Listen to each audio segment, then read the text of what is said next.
speaker, and not necessarily those of Paltalk.com, AVM software, or its advertisers.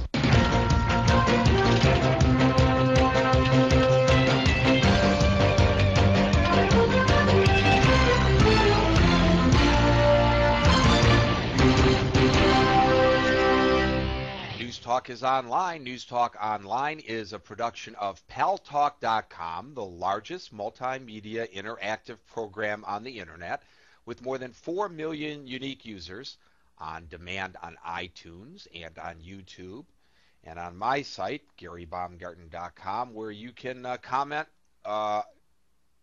Please agree with me, but if you don't, I'll post your comment anyway.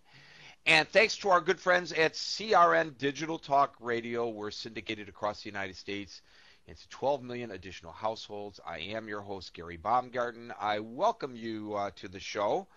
Thanks in large measure to the economic crisis, top food experts say the world is heading for a food crisis. In the United States in particular, there is risk because of what is viewed as a deregulated food system, deregulated food distribution system, and of course the economic collapse as well. In conjunction with World Food Day, which is tomorrow, World Hunger Year and its partners are launching a national call to action. They're calling it Step Up to the Plate, Ending the Global Food Crisis.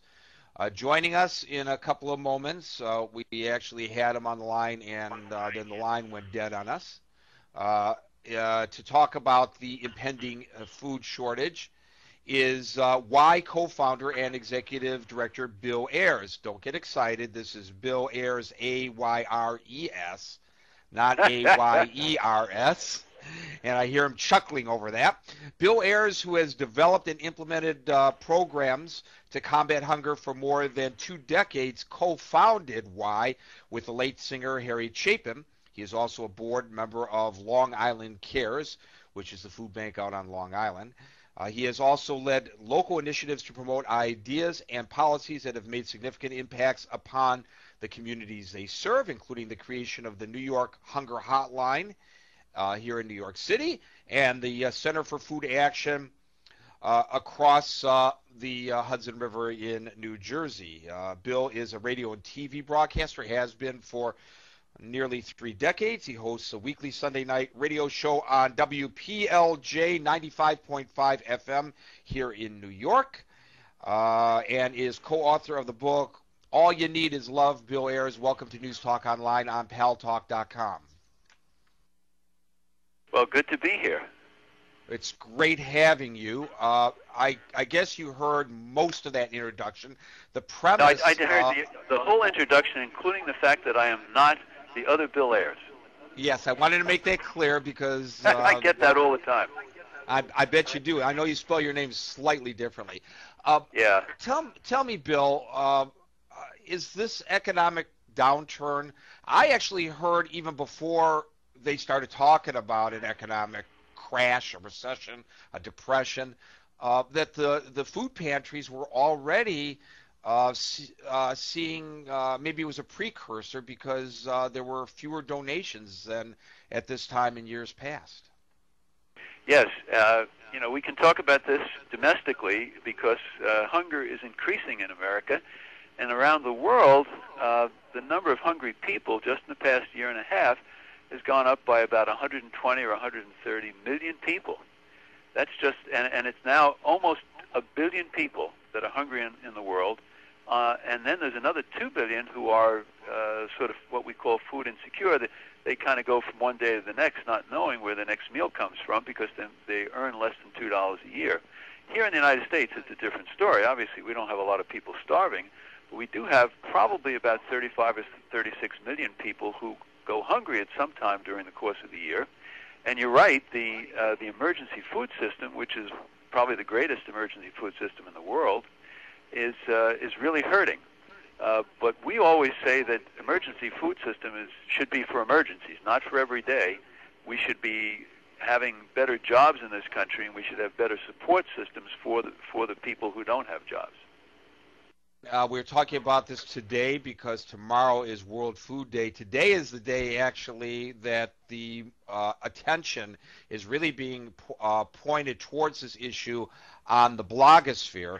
There are literally millions of blogs around the world today that are writing about World Food Day and the problem of poverty around the world, and it's just a great way to get the word out when sometimes the mainstream media ignores a story as important and significant as this. And I want to look at this both globally and domestically.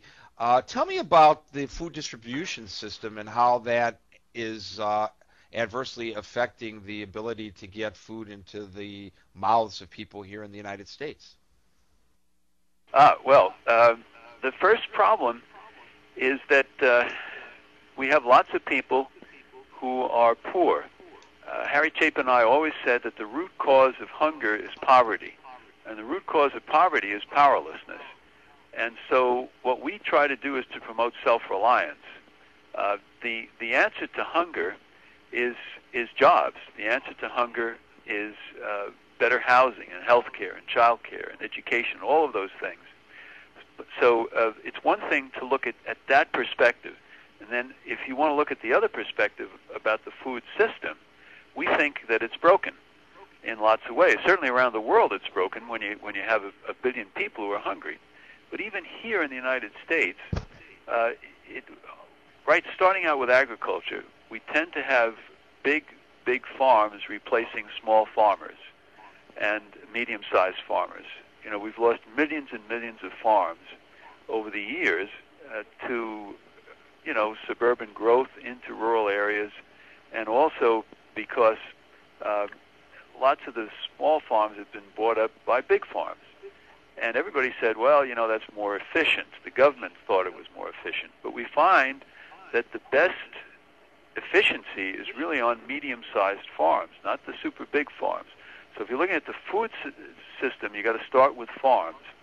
That when you have just a few companies who are controlling the food system, that's not a good thing.